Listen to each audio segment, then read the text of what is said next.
그때 예수님께서 제자들에게 말씀하셨다. 사람들이 너희에게 손을 대어 박해할 것이다. 너희를 회당과 감옥에 넘기고 내 이름 때문에 너희를 임금들과 총독들 앞으로 끌고 갈 것이다.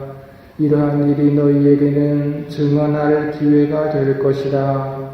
그러나 너희는 명심하여 변론할 말을 미리부터 준비하지 마라.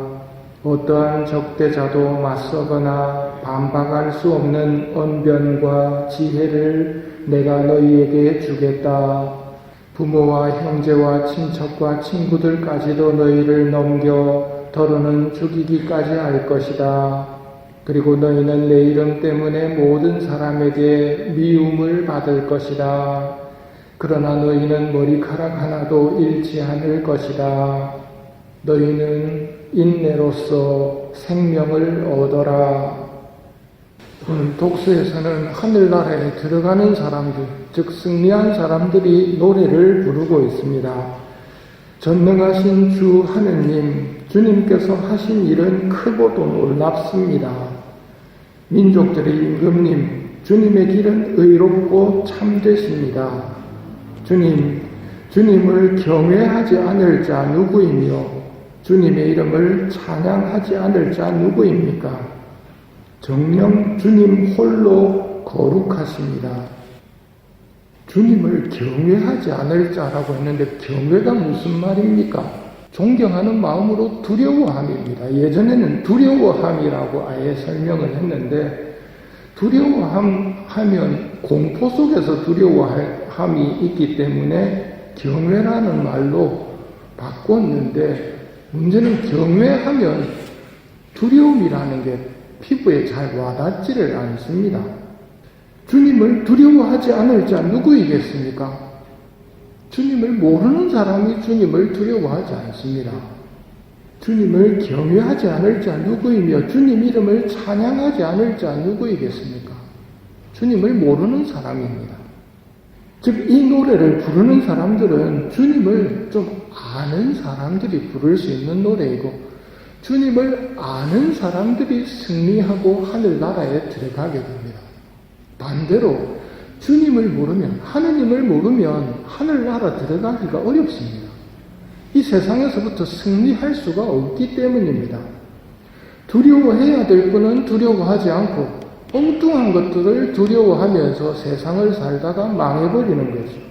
여기서 하느님이 누구시길래 하늘나라 들어가는 사람들은 전부 이렇게 주님 홀로 거룩하십니다 하고 주님을 찬미하는가?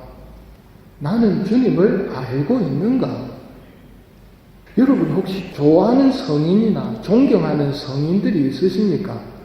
여기 있는 분들이 다 그 이름을 대고 그분들이 전부 다 여기 제대 앞으로 모였다고 생각해 보십시오. 어마어마하게 거룩할 수 있겠죠. 하지만 그분들이 다 모여서 가지고 있는 거룩함이나 사랑의 힘보다는 하느님이 훨씬 세십니다. 하느님이 훨씬 더 좋습니다. 그분들이 다 모인 것보다 하느님이 훨씬 더 아름답습니다. 성모님과 모든 천사들이 모여서 그분들이 가지고 있는 아름다움을 다 모았다 하더라도 하느님하고는 비교가 안 됩니다. 왜 그렇겠습니까? 그게 하느님과 피조물의 차이입니다. 창조주와 피조물의 차이. 성모님도 피조물이시거든요. 하느님을 제대로 아시니까 뭐라고 그러시느냐면 당신 여종의 비천함을 돌보셨다고 자신을 그렇게 표현합니다. 그러면 하느님이 도대체 얼마만큼 큰 분인가, 얼마만큼 아름다운 분인가, 이걸 알고 싶어 하고 이걸 위해서 기도해야 되는 것이 우리가 해야 할 일입니다. 어저께 베트남 순교자 이야기를 하면서 뽕따우 박해에 대해 말씀드렸습니다. 천주교 신자들 건물 안에 다 모아놓고 불을 질러서 뛰쳐나오면 배교한 걸로 간주가 되는데 한 명도 뛰쳐나가지 않고 전부 다 묵주기도를 바치면서 불에 타서 죽으십니다. 298명이 그렇게 신음소리 없이 묵주기도 바치다가 하늘나라로 가십니다. 우리 한국의 순교자들 고문과 치조가 이만저만 잔혹했던 것이 아닙니다. 이런 순교의 이야기를 들으면서 내가 버틸 수 있을까? 버틸 수 있겠습니까? 나를 치조하는 형리의 말에 내가 다 설명해낼 수 있을까요? 예수님께서 말씀하십니다. 너희는 명심하여 별로 날 말을 미리부터 준비하지 마라. 어떠한 적대자도 맞서거나 반박할 수 없는 언변과 지혜를 내가 주겠다. 미리부터 준비하지 마라는 말은 내가 준비를 하는 거예요. 내가 준비를 하고 내가 생각해보면 결론은 뻔합니다. 나 버티지 못한다. 하지만 어느 적대자도 맞서거나 반박할 수 없는 언변과 지혜를 내가 주겠다. 내가 주겠다는 말은 뭘 포함하고 있느냐면 내가 너와 함께 있으면서 너에게 내 말을 담아주겠다. 그 말이거든요. 그러면 가능합니다. 즉 주님이 함께 계시면 가능하지만 내 힘만으로는 불가능하다는 것이 정답입니다. 우리는 이 말씀에 우리 희망의 닻을 내려야 됩니다. 우리가 가진 힘만으로는 못합니다. 그러나 나에게 힘을 주시는 분 안에서 나는 모든 것을 할 수 있습니다. 나에게 능력을 주시는 분의 힘입어 나는 무슨 일이든지 할 수 있습니다. 종말 이야기를 들으면 사람들은 언제나 그때가 언제냐고 관심을 갖습니다. 그러나 우리는 그날이 언제인가를 아는 것보다도 지금 내가 주님과 함께 살고 있는가에 더 관심을 두어야 됩니다. 지금 예수님과 함께 사는 사람은 박해가 시작되더라도 어떤 적대자도 맞서거나 반박할 수 없는 언변과 지혜를 예수님으로부터 받게 될 것이기 때문입니다. 때문에 종말 이야기를 들으면서 그때를 맞추려 할 게 아니라 지금 내가 하느님을 제대로 아는가, 하느님을 모시고 지내는가에 더 큰 관심을 기울여야 됩니다.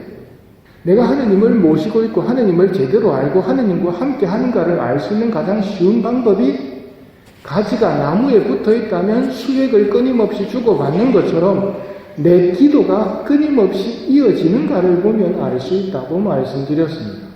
돌에 맞아 순교한 스테파노 성인의 모습도 기도의 연속입니다. 보십시오. 하늘이 열려있고 사람의 아들이 하느님 오른쪽에 서 계신 것이 보입니다. 하고 말하니까 돌이 날라옵니다.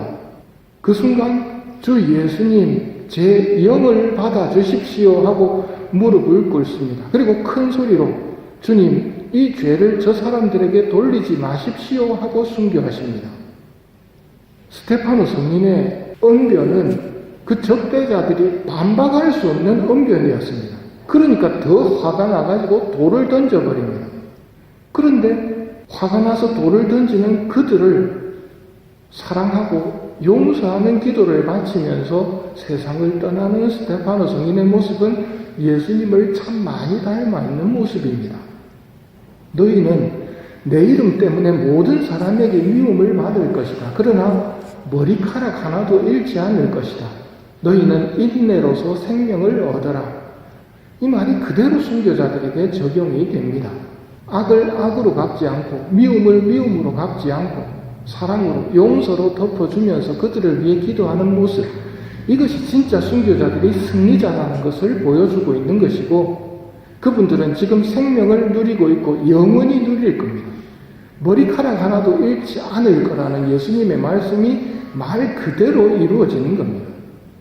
반면 박해했던 사람들은 지금도 불 속에서 죗값을 받으며 있겠지요. 전능하신 주 하느님, 주님께서 하신 일은 크고도 놀랍습니다. 승리하는 이들이 노래를 부르고 있습니다. 주님을 찬미하는, 창조주를 찬미하는 노래입니다. 우리도 이 찬미의 노래를 영원히 부를 수 있도록 나무에 붙은 포도나무 가지처럼 언제나 주님과 함께 살아가고 싶다는 희망을 말씀드리도록 합시다.